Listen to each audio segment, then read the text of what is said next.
பிரபல யூடியூபரான வீரலட்சுமி அவங்க இன்னைக்கு லஞ்ச ஒழிப்புத்துறை அலுவலகத்துக்கு வந்திருந்தாங்க. அங்க பேட்டி கொடுக்க சொல்ல விஜய் அவர்களை கைது செய்யணும், ஏன் அவங்க இன்னும் விட்டு வச்சிருக்காங்க அப்படின்னு சொல்லிட்டு ஒரு கேள்வி முன் வச்சிருக்காங்க. ரெண்டாவது விஜய் கைது செய்யணும்னு சொல்லிட்டு போஸ்டர்லாம் கூட அடிச்சு விட்டுருக்காங்க. எப்படி பாருங்க.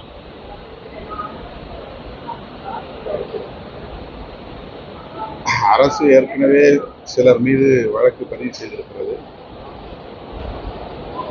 மேற்கொண்டு புலன் விசாரணையின் போது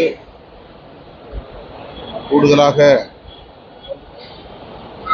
வேறு யார் மீது வழக்கு கொடுப்பது என்று காவல்துறையினர் முடிவு செய்வார்கள். நீதியரசர் அருணா ஜெகதீசன் அவர்கள் தலைமையிலே விசாரணை ஆணையம் அமைக்கப்பட்டிருக்கிறது. அந்த ஆணையத்தின் அறிக்கை வந்த பிறகு அரசு அது குறித்து முடிவு செய்யும் நான் நம்புகிறேன். விஜய் அவர்கள் இந்த நிமிடம் வரையில் அந்த வழக்கிலே எஃப்ஐஆரிலே சேர்க்கப்படவில்லை. அப்படி இருக்கிற போது அவரை கைது செய்ய வேண்டும் என்று கோருவதிலே அர்த்தமில்லை. அவருக்கு இதில் வேறு வகையில் தொடர்பு இருக்கிறது என்று அரசு கருதினால், காவல்துறை கருதினால் சட்டப்பூர்வமாக அவர்கள் அதை மேற்கொள்வார்கள், நடவடிக்கையை மேற்கொள்வார்கள். சமூக வலைதளத்தில் திமுகவினருக்கு எதிராக அதிக அளவு கருத்துக்கள் பகிரப்பட்டு வருகிறது. அது இந்த சம்பவத்தை தொடர்ந்து எல்லா சம்பவங்களிலும் அப்படித்தான் அவர்கள் ஒரு குழுவினர் தொடர்ந்து வெறுப்பை விதைத்து வருகிறார். திமுக ஆட்சியில் இருப்பதனால் ஆளும் கட்சி என்கிற முறையில் இத்தகைய விமர்சனங்களுக்கு ஆளாகிறது என்று நாம் பொதுவாக சொல்ல முடியாத அளவுக்கு திட்டமிட்டே திமுகவுக்கு எதிரான, திமுக அரசுக்கு எதிரான வெறுப்பை சிலர் பரப்பி வருகிறார்கள். அதிலே இதுவும் அவ்வளவுதான். நிர்மலா சீதாராமன் இன்னைக்கு டெல்லியிலிருந்து கோயம்புத்தூர் வழியா கரூர் பாதிக்கப்பட்டவங்கள நேரில் சந்திச்சிருக்காங்க. அதை நீங்க எப்படி பாக்குறீங்க?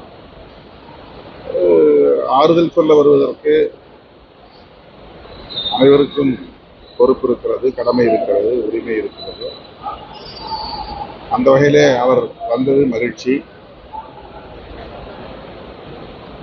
ஆனால் பாரதிய ஜனதா கட்சி இந்த பிரச்சனையில் அரசியல் உள்நோக்கத்தோடு செயல்படுகிறது என்கிற ஒரு விமர்சனமும் இருக்கத்தான் செய்கிறது. ஏனென்றால் தொடக்கத்திலிருந்தே விசாரணை தொடங்குவதற்கு முன்பே, என்ன நடந்தது என்று தெரிவதற்கு முன்பே அண்ணாமலை போன்றவர்கள் அரசியல் உள்நோக்கத்தோடு கருத்து தெரிவித்தார்கள் என்பதால் அந்த விமர்சனம் இருக்கு. மதுரை உயர்நீதிமன்றம் என்ன சொல்லியிருக்காங்கன்னா, அவசர வழக்கா இந்த வழக்கை எடுத்துக்க முடியாது, அதனால வெள்ளிக்கிழமை தான் இந்த வழக்கு நாங்கள் விசாரிக்க முடியும் அப்படின்னு ஒரு வாதத்தை வச்சிருக்காங்க. அதை நீங்க எப்படி பாக்குறீங்க?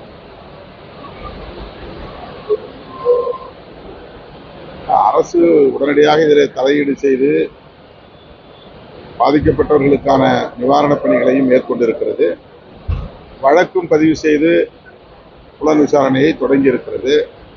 விசாரணை ஆணையமும் அமைத்து அதன் அடிப்படையிலான விசாரணையும் நடைபெற்றுக் கொண்டிருக்கிறது. இந்த சூழலில் நீதித்துறையை